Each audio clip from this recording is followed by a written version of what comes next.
বাঙালি ভাষী আমি আপনাদের সাথে আবারও চলে আসলাম নতুন একটা রেসিপি নিয়ে। অ্যাকচুয়ালি এটা সবাই জানে, তারপর আমি আমার দৈনন্দিন জীবনে যা রান্না করি আপনাদের সাথে শেয়ার করছি। তো চলুন শুরু করা যাক। প্রথমে একটা কড়াইতে কিছু পেঁয়াজ কুচি এবং কাঁচামরিচ কুচি দিয়ে দিলাম, দিয়ে কিছুটা এটা ভালো করে ভেজে নেব। ভেজে নেওয়া হয়ে গেলে আমি কিছু চিংড়ি মাছ দিয়ে দিলাম। চিংড়ি মাছটা একটু ভালো করে ভেজে নেব। এটা ভাজা হয়ে গেলে আমি চিংড়ি মাছ বাটা দিয়ে দিলাম। বাটাটা দিয়ে একটু ভালো করে ভেজে নেব। ভাজা হয়ে গেলে এর মধ্যে আমি একটু পানি দিব যেন লেগে না যায়। এখন ভালো করে নাড়া হয়ে গেলে এর মধ্যে আমি একটু রসুন বাটা এবং আদা বাটা দিয়ে দিলাম।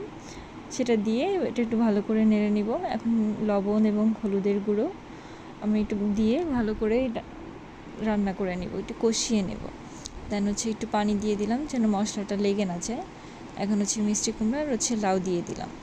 লাউ দিয়ে এটা একটু ভালো করে আমি কষিয়ে নেব যতক্ষণ না পর্যন্ত এটা একটু সফট হয়ে যায়। চাইলে আপনারা লাউয়ের সাথে যে কোনো সবজি দিতে পারেন, কোনো সমস্যা নেই। আমার কাছে এটা ভালো লাগে তাই আমি দিয়েছি। এখন দিয়ে একটু ঢেকে রাখবো।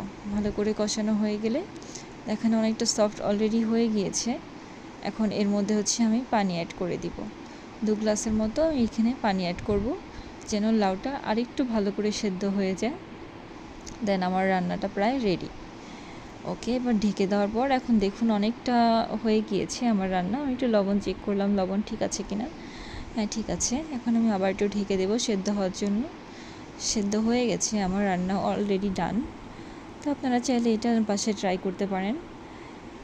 আপনাদের সবাইকে আসসালামু আলাইকুম। সবাই ভালো থাকবেন। চ্যানেলটা সাবস্ক্রাইব করে দিন।